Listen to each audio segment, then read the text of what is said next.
Welcome back to another episode of The Quest for Self. I'm your host, Allie. Have you ever downloaded a dating app, spent a day swiping, and then deleted it because you were just over it? Yeah, same. Dating today feels like a revolving door. Apps, endless swiping, ghosting, and situationships that leave us questioning what we even want. Many of us are feeling dating fatigue, stepping away from the apps and embracing something more intentional, the desire for real organic connections. But with that shift comes the challenge of emotional availability. Are we truly open to love? Or are we just filling space? In this episode, we're diving into modern dating, why so many of us are exhausted, how we're shifting away from the chaos, and what it really takes to build something meaningful. I've been single for about 2 years after an 8-year relationship ended. And let me tell you, dating has been interesting. Dating over the past 2 years has been a journey of self discovery, helping me gain clarity on what I want, what I'm looking for, and just as importantly, what I'm not. Let's talk about the rise of dating app fatigue. Dating app fatigue sets in when swiping starts to feel more like a part time job than a fun way to meet new people. What was once an exciting way to connect often turns into endless small talk, ghosting, and matches that lead nowhere. It becomes exhausting, repetitive, and after a while, the idea of meeting someone organically seems more appealing than the emotional roller coaster that dating apps offer. I've gone through phases of using dating apps, but it always feels like Groundhog Day. While I've met some really great people and had meaningful conversations, there's a lot of back and forth that goes nowhere. At the end of the day, dating on apps feels like a numbers game rather than a chance for real connection.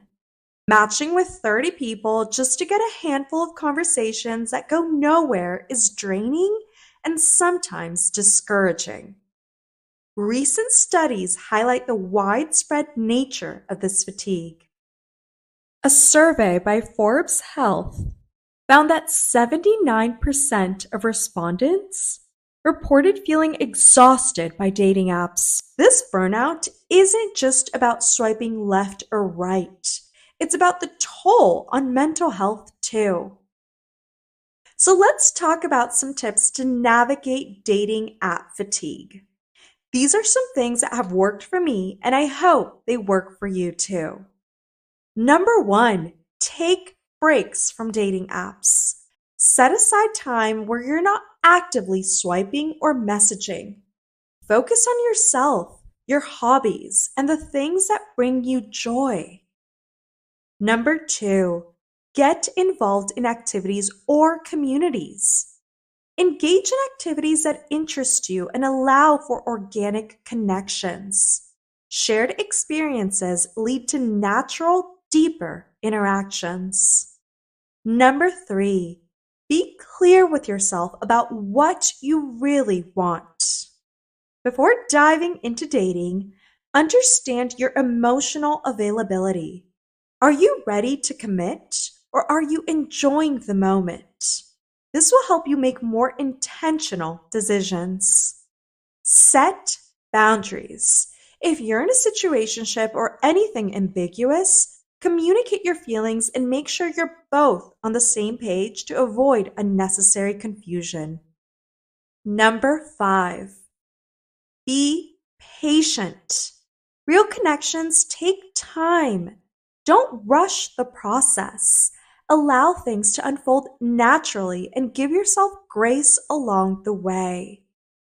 In essence, while dating apps offer convenience, they can also lead to a sense of fatigue and dissatisfaction, prompting many to seek more meaningful offline connections. Let's talk a little bit about the shunning of dating apps and desire for organic connections. The era of relying on dating apps is starting to feel like a thing of the past. Apps like Bumble, Coffee Meets Bagel, and Hinge were once lifelines for meeting new people, especially when in person interactions were limited.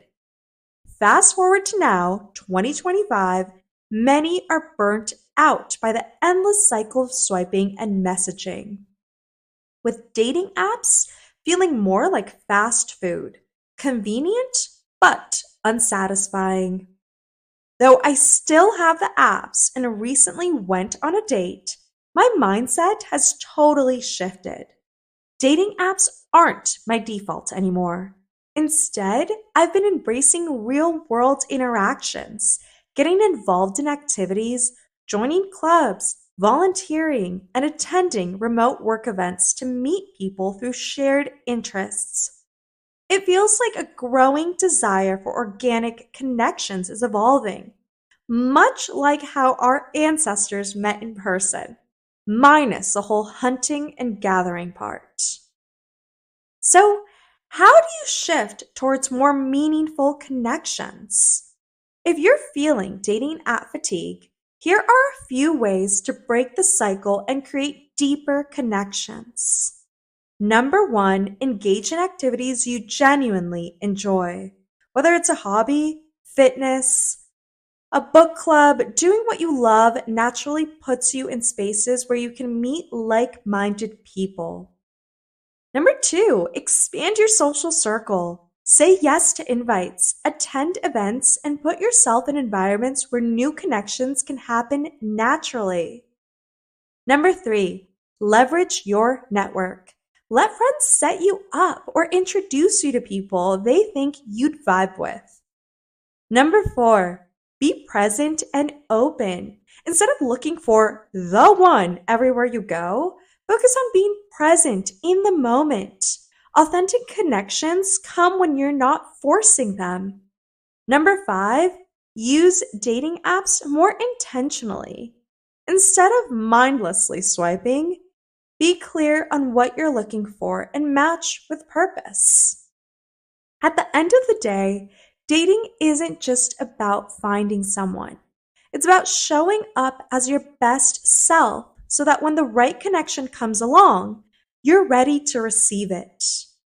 But what happens when things aren't so black and white? Even with the best intentions, modern dating often leads us into the gray area of situationships. The situationship, a modern dating phenomenon wrapped in a text thread, where things are neither here nor there. Some call it friends with benefits, others call it a situationship. Whatever the name, it's essentially a relationship without the labels. Casual, undefined, and running entirely on vibes. There's no clear commitment, no boundaries, just two people coexisting in a space that's comfortable but often uncertain. I'm no stranger to this. After my 8-year relationship ended, I wasn't looking for anything serious. Then, a month and a half later, I met someone who was in the exact same place. Naturally, we started hanging out. No pressure, no expectations, just easy company. But over time, I realized I wasn't in it for anything more. I couldn't picture a real future with him. Yet, we continued to exist in this comfortable, undefined space, somewhere between not really together and not completely apart. For almost 2 years now, I've been in a situationship with him. The first year was casual and undefined, just two people enjoying each other's company with no expectations.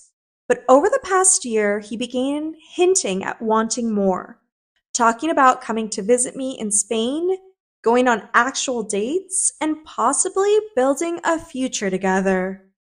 The moment these shifts started, I had to take a step back and evaluate what I truly wanted. It became clear that I wasn't ready for more with him. I set clear boundaries.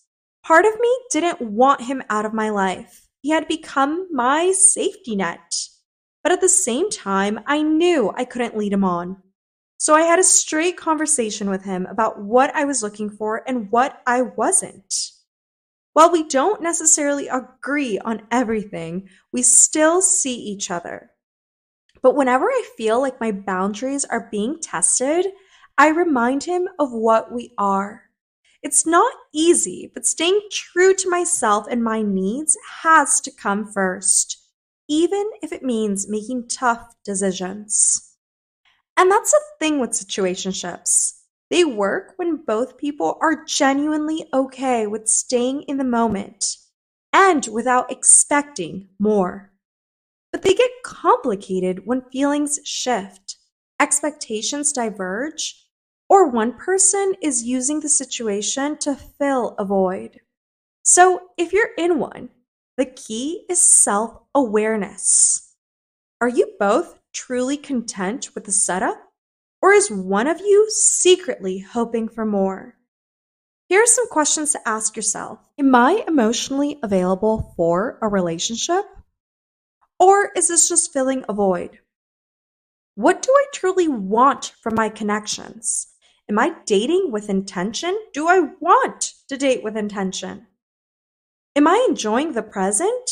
Or am I too focused on the what could be? Which leads us to emotional availability.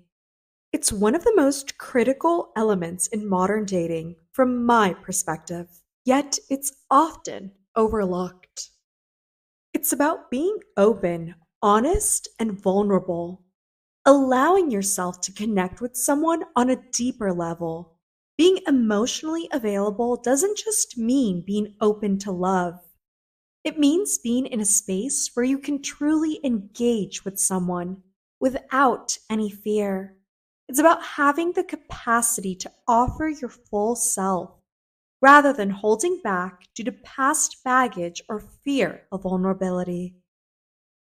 I've learned that emotional availability isn't something you can fake or rush. It's something that takes self reflection and time to ensure you're truly ready to connect with someone in a meaningful way. Many of us, myself included, go through a process of determining whether we're ready for a relationship or if we're simply looking for companionship to fill a gap. This awareness is key.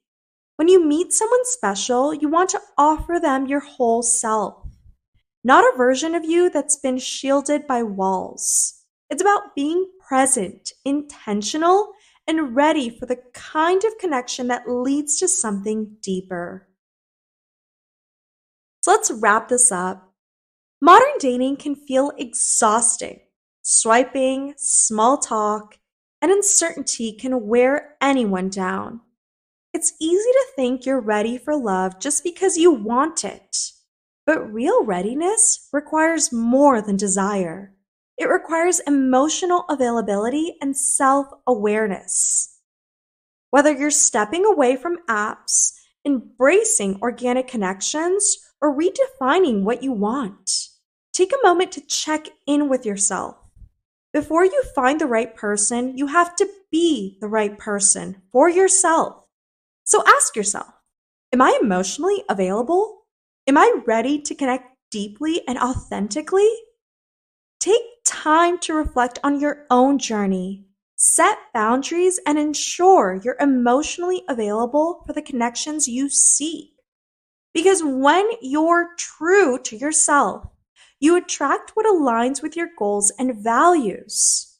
Start that journey today, whether through self reflection, honest conversations, or simply letting go of what's no longer serving you. The right connection starts with the right mindset. Thanks so much for listening to this episode of The Quest for Self. If you enjoyed listening to this episode, like, follow, subscribe, comment, and share. It would mean the world.